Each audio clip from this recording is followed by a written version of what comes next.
जय मसीह, शुभ प्रभात। आजको बिहान यहाँ भेला हुनुभएका हाम्रा आमा बुवाहरू, बुवा त हुनुहुन्न, आमाहरू, दाजुभाइ दिदीबहिनीहरू सबैलाई फेरि पनि न्यानो अभिवादन। जय मसीह। हुन्छ, हामी विशेष गरी आजको बिहान परमेश्वरले हामीलाई यो बिहान देख्ने मौका दिनुभयो। हामी र हाम्रो परिवार, हाम्रो घरानाले आज परमेश्वरलाई पुजेका थियौँ अनि साँच्चै उहाँले आजको यो बिहान हामीलाई देख्ने मौका दिनुभएको छ। अनि कतिजनाले आज यो बिहान देख्ने मौका पाएको छ। परमेश्वरलाई यस बिहानी धन्यवाद होस्। एउटा दृष्टान्त छ। एउटा दृष्टान्तमा एकजना बुवा हुनुहुन्छ अनि बुवाको चाहिँ 3 जना छोराहरू छन्। अनि ती बुवा चाहिँ धेरै धनी व्यक्ति हुनुहुन्छ र उहाँको चाहिँ प्रशस्त जमिनहरू भएको हुनुहुन्थ्यो। अनि त्यहाँनिर हामी एउटा दृष्टान्तमा हामी एउटा मिठो घटनाक्रम हामी देख्न सक्छौँ। विशेष गरी बुवाले चाहिँ आफ्नो बेसी जब हामी पहाडदेखि तल झर्छौँ, हामीले हाम्रो गाउँतिर बेसी भन्छौँ, यहाँ तराई पनि हुन्छ। अनि बेसीमा चाहिँ उहाँले चाहिँ एउटा आँपको ठुलो रुख लगाउनु भएको थियो। अनि ठुलो रुख चाहिँ उनको खेतको बिचमा चाहिँ थियो, जुन चाहिँ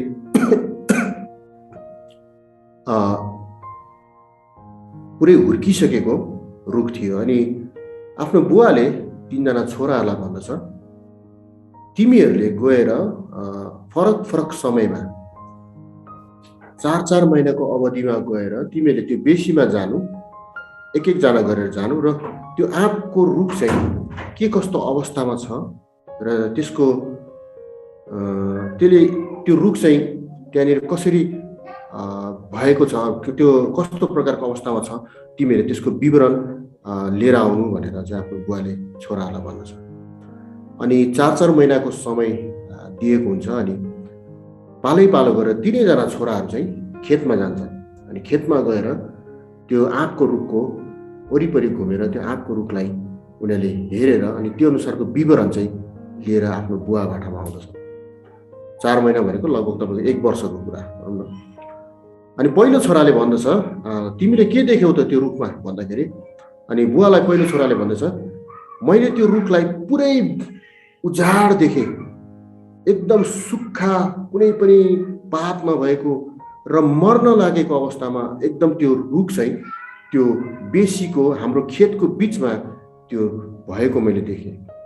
अनि मलाई लाग्छ बुवा त्यो रुख चाहिँ मरिसकेको छ, अब त्यो चाहिँ पुनर्जीवित हुन सक्दैन, किनकि ऊ जाने समयमा चाहिँ त्यो रुख चाहिँ पुरै के थियो, सुक्खा अनि पातहरू सबै झरिसकेको। अनि दोस्रो छोरालाई फेरि बुवाले सोध्दछ, तिमीले चाहिँ के देख्यौ त बेसीमा भन्दाखेरि उसले भन्दछ, होइन बुवा, भाइले भनेको जस्तो होइन, तर त्यो रुख चाहिँ हरियो भएर पात लागेको अवस्थामा थियो। अनि त्यो रुख चाहिँ झम्म परेर चाहिँ बसेको अवस्थामा चाहिँ मैले देखेको छु। त्यस कारणले चाहिँ भाइले भनेको कुरा चाहिँ होइन, किनकि त्यो रुख चाहिँ मरिसकेको छैन, त्यसमा चाहिँ मजाले हरियो पातहरू लागेको छ। अनि दोस्रोले त्यसो भनिसकेपछि अनि तेस्रोले भन्छ, होइन बुवा, उनीहरू 2 जनाले देखेको भन्दा पनि फरक चाहिँ त्यो रुखमा चाहिँ के छ भने त्यो रुखमा चाहिँ मजाले आँपहरू फलेको छ, लटरम्म आँपहरू फलेर त्यो रुख चाहिँ लहलह भएर बसेको छ। अनि त्यहाँनिर मजाले आँपहरू पाकेर बसेको छ। त्यस कारणले मैले देखेको चाहिँ त्यो रुख चाहिँ एकदम राम्रो र स्वस्थ र फल फलेको छ भनेर भन्छ। अनि बुवाले ती 3 जना छोराको जब कुरा सुनिसकेपछि अनि बुवाले भन्दछ, यो चाहिँ ऋतु हो बाबुहरू। अनि हरेक ऋतुमा चाहिँ एउटा वृक्षले चाहिँ आफ्नो अवस्थाहरू परिवर्तन भएर जानु पर्दछ। शरद ऋतु, ग्रीष्म ऋतु, होइन, अनि त्यसपछि बर्खा ऋतु, हरेक ऋतुहरू आउँदछ। अनि त्यो ऋतु भएर चाहिँ त्यो रुख चाहिँ जानु पर्दछ। त्यस कारणले तिमीहरूले देखेको, 3 जनाले देखेको कुरा कुनै पनि गलत छैन, 3 जनाले देखेको कुरा चाहिँ सबै कुरा सही नै हो। अनि एउटा गीत मलाई याद आउँछ यस बिहानी, हाम्रो अघि एड्रिन भाइले नै बनाएको गीत। अब यहाँ मसँग गिटार छैन, तैपनि म सानो बिहानको समय तपाईँको बिचमा गाउन चाहन्छु। फर्किआउँदैन समय ठिकै हो यो एउटा गीत छ। फर्किआउँदैन समय जो बिति गयो, फर्किआउँदैन खोला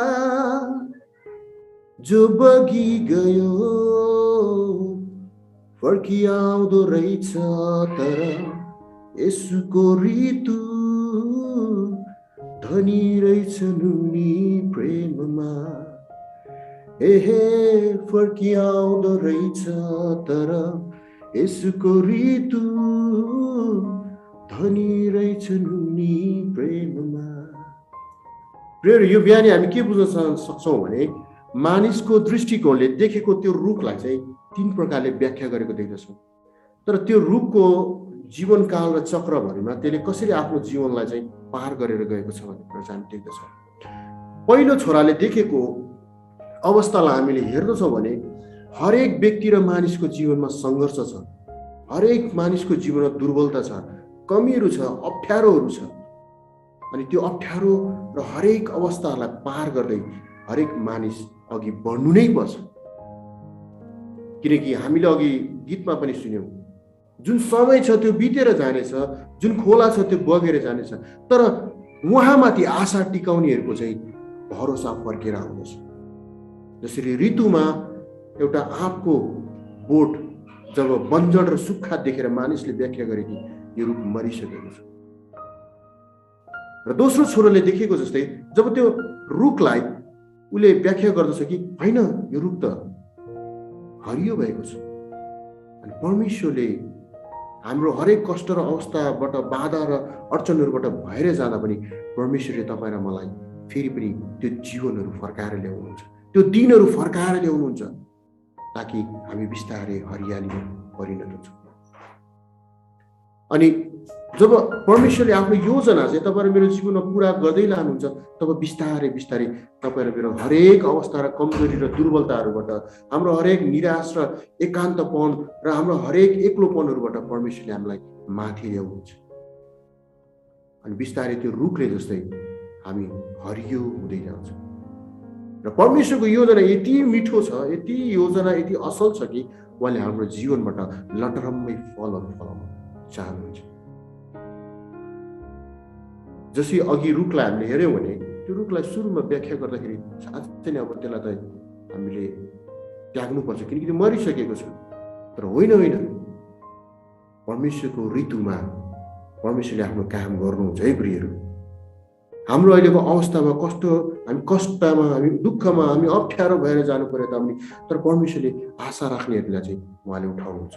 हामी एउटा खण्ड पढ्नेछौँ, यशायाको पुस्तक 40 अध्यायलाई हामी हेर्नेछौँ। 40 अध्यायको 28 पददेखि हामी हेर्नेछौँ। यहाँनिर यसरी लेखिएको छ, के तँलाई थाहा छैन, के तैँले सुनेको छैनस्, परमप्रभु सदा सर्वदा परमेश्वर हुनुहुन्छ, पृथ्वीको पल्लो छेउसम्मका सृष्टिकर्ता हुनुहुन्छ। उहाँ न त थकित नै न हैरान हुनुहुन्छ र कसैले पनि उहाँको समझलाई नाप्न सक्दैनन्। उहाँले थकितलाई बल दिनुहुन्छ र कमजोरीहरूको शक्ति बढाइदिनुहुन्छ। युवक पनि दुर्बल र थकित हुन्छन् र जवान मानिसहरू थाकेर लोट्छन्। तर परमप्रभुको आशा गर्नेहरूको बल फेरि नयाँ हुनेछ।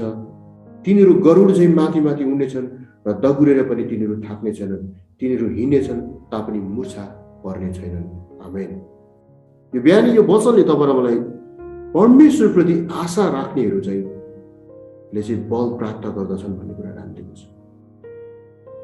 हामीले अघि बेसीमा रहेको त्यो आँपको रुखलाई हेऱ्यौँ, जब त्यहाँनिर हामीले देख्छौँ हाम्रो दृष्टिकोणले हेर्दाखेरि त्यो आँपको रुख पहिलोचोटि देख्दा मरिसकेको छ, त्यसमा कुनै जीवन छैन। अब त्यो चाहिँ सकिसकेको अवस्थामा हामी देख्दछौँ। होइन, तर दोस्रोचोटिले देख्दाखेरि त्यसमा हरियाली भएको हामी देख्दछौँ। होइन, अझै तेस्रोचोटि देख्दाखेरि चाहिँ त्यसमा फल फलेको, आँप लटरम्मै फलेको कुरा हामी देख्दछौँ।